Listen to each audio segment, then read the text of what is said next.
Get ready.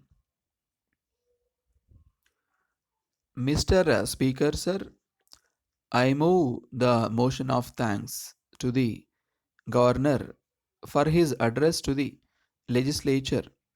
Mention has been made in the address about cyclone and famine in some districts. In this connection, I would like to point out that for many years we have had famines and cyclones in some parts of the country. So far as our state is concerned, we have had famine either on account of little rain or sometimes too much of it.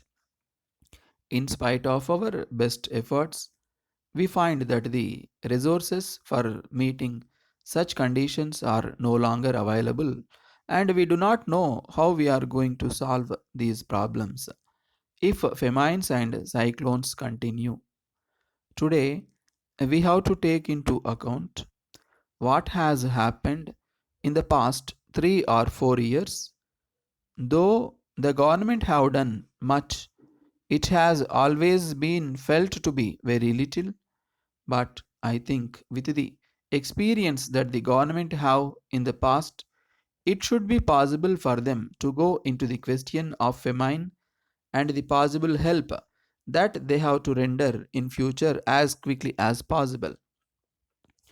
I wish to point out that some machinery should be constituted so that the conditions created by famines during the last 4 or 5 years may be studied, and it may be decided as to what can be done to give relief to the people as early as possible.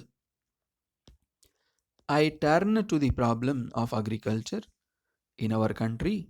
We should give the greatest attention to agriculture. Whatever may be the size of our population, food has got to be produced. So far as our state is concerned, we have to intensify agricultural operations so that we may be able to grow much more than what we are doing now. If we adopt scientific methods of agriculture and use better manure, I think that it will be possible to increase production. It will be good if production committees are formed in every village. They may see how best we can improve agriculture. The government may help them to promote the sale of improved seeds and better manure. If the government interference is reduced and the people are helped to help themselves, it will create the necessary enthusiasm for development. So far as irrigation projects are concerned, at present, no new irrigation projects are taken up, and work on the existing projects is being slowed down, in my opinion. Slowing down any irrigation project on the ground of want of finance is not a sound policy. The greatest economy can be affected by completing the work so that the fields may be irrigated and production increased. I request that the irrigation schemes may be completed as early as possible, even by borrowing money if necessary. So far as electricity schemes are concerned, the government are trying to manage with the limited resources available. Whatever be our view of a welfare state, we must understand that unless we have the necessary resources, we cannot make much progress.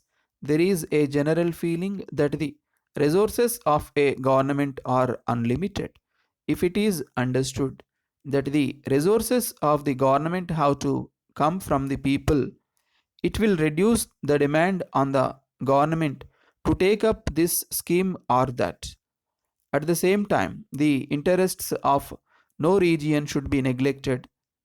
Minor irrigation schemes should be taken up wherever possible. After attaining independence, we have been great development taking place in the country. Of course, we desire more progress, but we have achieved so much progress in spite of all difficulties. Letter from Kumaran Publishers, New Delhi to Messrs. Jack and Company, Chennai. Dear sirs, it will be a great thing if you can save a lot by reducing your office expenses. For this purpose, we have brought out a publication entitled Scientific Office Management. It will tell you how you can avoid waste in office expenses. We may tell you that the book is the result of a long research made by the author for many years. He is now really regarded as an authority on office management. We are glad to tell you that the book is a unique one of its kind. In the first instance, it was published as a textbook for schools and colleges, but as there was great demand, it has now been revised so as to meet the requirements of office managers. It deals with the problems of office management and gives sound advice on how to meet them. It has not left out anything which should be said, and at the same time, nothing has been said which is useless for the purpose. As a matter of fact, the book will be a valuable guide to office managers and secretaries. Whatever be your line of business or problem, you are sure to profit by it.